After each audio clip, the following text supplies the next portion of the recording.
দীর্ঘ বছর যাবৎ খেজুরবাগানস্থিত চৌধুরী কমপ্লেক্স এলাকার রাস্তার বেহাল দশা। অবশেষে বাধ্য হয়ে রাস্তা সংস্কারের দাবিতে পথে নেমেছেন এলাকাবাসী।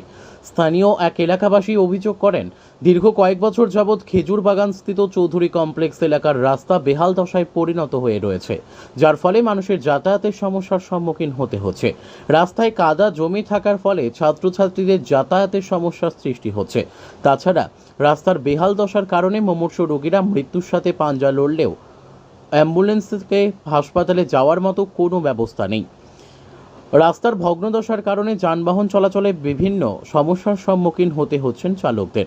তাদের অভিযোগ, এই বিষয়ে পূর্ত দপ্তরের নিকট মৌখিক ও লিখিত অভিযোগ করা হলেও রাস্তার সমস্যার সমাধানে কেউ কর্ণপাত করেনি। এ বিষয়ে একাধিকবার প্রশাসনকে জানানো হয়েছিল। অবশেষে বাধ্য হয়ে রাস্তা সংস্কারের দাবিতে পথে নেমেছেন এলাকাবাসী। অনেক দিন যাবতে, কারণ এই রাস্তাটা দিয়ে বৃষ্টি হইলে মানুষ হাঁটতে পারে না। রাস্তা তো নোংরা হয়েছে, শহরতলির রাস্তা এই ধরনের হইতে পারে না। অনেক দিন ধরে আমরা ওয়ার্ড অফিসেও জানাইছি, তারপরে কাউন্সিলর ম্যাডামেরও জানাইছি, তাই কোনো সুরাহা করে না। আমরা রাত্রে বিকালে একটা যদি অ্যাক্সিডেন্ট হয়, একটা অঘটন ঘটে, তা আমরা পর রাস্তার থেকে মানে রাস্তা দিয়ে বাইরের মতন ক্ষমতা নাই।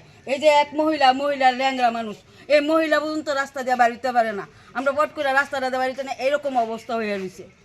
সিপিএম থাকতো, তারারে কইছি 25 বছর, তারাও কিচ্ছু করছে না। বিজেপি এসে তারাও আমরা রাস্তাটার দিকে কোনো নজর দেয় না।